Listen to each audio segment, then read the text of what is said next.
آپ دیکھ رہے ہیں مسائل کا حل چینل۔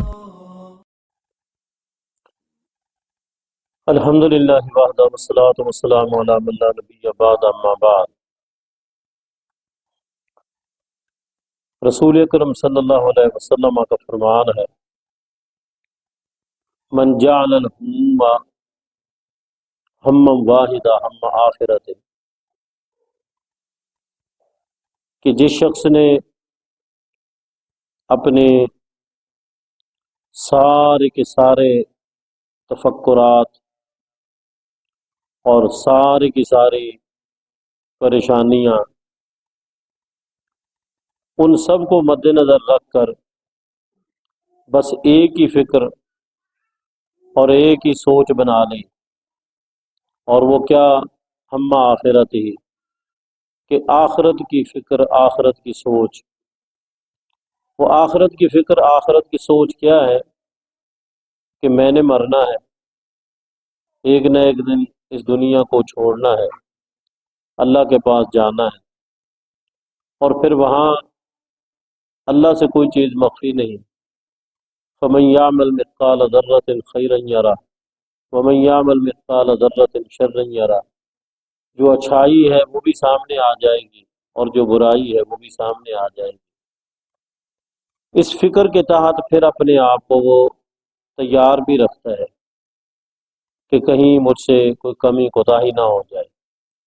تو جب یہ فکر وہ بنا لیتا ہے تو اللہ کا فرمان، رسول اللہ صلی اللہ علیہ وسلم کی زبانی یہ پیغام ہم تک پہنچا، کفاہ اللہ، اللہ اس کی کفایت کرے گا دنیا کے معاملات، دنیا کے جو معاملات ہیں اس میں اللہ اس کی کفایت کرے گا، اللہ اس کے حالات بہتر کر دے گا۔ مثلا ایک آدمی کاروبار میں نقصان کا سامنا کرتا ہے، اور ایک وقت تھا بڑی چہل پہل تھی، اب یہ صورتحال ہے کہ کاروباری اعتبار سے بڑا پریشان ہے، کاروبار اس میں نقصان ہوا، لوگوں کا پیسہ بھی دینا ہے، اور اس کے ساتھ ساتھ کاروباری جو صورتحال ہے وہ بھی پریشان کن ہے۔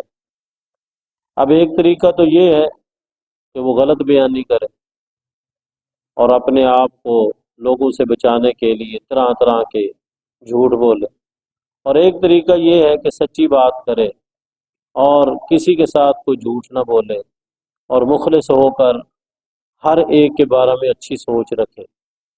تو اگر وہ یہ کرتا ہے تو پھر اللہ تعالیٰ اس کے جو معاملات ہیں وہ بہتر کر دے گا۔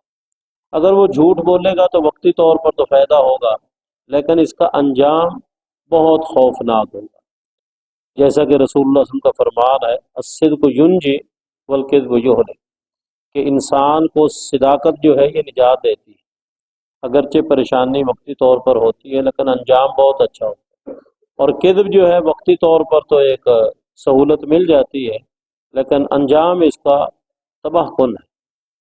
تو جب ایک آدمی آخرت کی فکر رکھ کے اپنے معاملات کو بہتر کرنے کی کوشش کرتا ہے تو دنیا کے معاملات اللہ تعالیٰ اس کے بہتر کر دیتا ہے۔ اور رسول اللہ صلی اللہ علیہ وسلم کا فرمان، وَمَن تَشَعَّبَتْ بِهِ الْهُمُومُ، جس کے ساتھ دنیا کے معاملات، پریشانیاں اور فکر وہ بکھر گئے، کبھی کوئی پریشانی کبھی کوئی پریشانی، نماز سے دور ہے، نماز نہیں پڑھتا، کبھی کوئی پریشانی کبھی کوئی پریشانی، حلال و حرام کا امتیاز نہیں رکھتا، کبھی کوئی پریشانی اور اس کے نتیجے میں اللہ کے راستے میں خرچ نہیں کرتا، بخل کا، کنجوسی کا مظاہرہ کرتا ہے، حلال و حرام کا امتیاز نہیں رکھتا، جھوٹ بولتا ہے اور لوگوں کو دھوکہ دیتا ہے، لوگوں کے ساتھ غلط بیانی کرتا ہے، کہتا کچھ ہے کرتا کچھ ہے، تو نتیجہ اس کا یہ نکلے گا کہ لم یبال اللہ فی ای اودیتہا ہلاکا، اللہ کو ایسے بندے کی کوئی پرواہ نہیں، وہ جس وادی میں ہلاک ہو جائے، تباہ و برباد ہو جائے، اللہ کو کوئی پرواہ نہیں۔ اس کا مطلب یہ ہے کہ جو بندہ آخرت کی فکر رکھ کے اپنے معاملات بہتر کرتا ہے تو اللہ اس کے دنیا کے معاملات بہتر کر دیتا ہے۔ جو بندہ دنیا بنانے کے چکر میں جھوٹ بولتا ہے، غلط بیانی کرتا ہے، دھوکہ دہی کرتا ہے اور لوگوں کے ساتھ ظلم اور زیادتی کرتا ہے، تو نتیجہ یہ نکلتا ہے کہ پھر ایسا شخص وہ جس طرح تباہ و برباد ہو جائے اللہ کو اس کی کوئی پرواہ نہیں۔ یقین کریں اس وقت کاروباری جو لوگ ہیں وہ ان کے اندر آخرت کی فکر ہے ہی نہیں، الا قلیل۔ ورنہ کاروباری لوگ اپنے کاروبار کو سیدھا رکھتے ہیں، یہ نہیں پرواہ کرتے کہ کسی کی حق تلفی ہو رہی ہے، کسی کے ساتھ ظلم اور زیادتی ہو رہا ہے، کسی کے ساتھ ہم غلط طریقہ اختیار کر رہے ہیں، اس کی پرواہ ہی نہیں کرتے۔ بس اپنا کاروبار سیدھا کرنے کے لیے ہم عمرے پہ گئے تو یقین کرے وہاں اکثریت جو ہے وہ یہی کہ ہمارے ساتھ جاتی ہے۔ اکثریت جس ہوٹل میں ہم رہ رہے تھے 13 منزلہ ہوٹل تھا، وہاں اکثریت کی زبان پر یہی، کوئی کس شہر سے آیا تھا، کوئی کس شہر سے آیا تھا، کوئی کس شہر سے آیا تھا، اکثریت یہی کہ ہمارے ساتھ جو ہے نا وہ زیادتی کی، ہم سے پیسے زیادہ نہیں ہیں، ہمیں سہولت اچھی نہیں دی۔ یہ کیا ہے؟ یہ آخرت کی فکر نہیں۔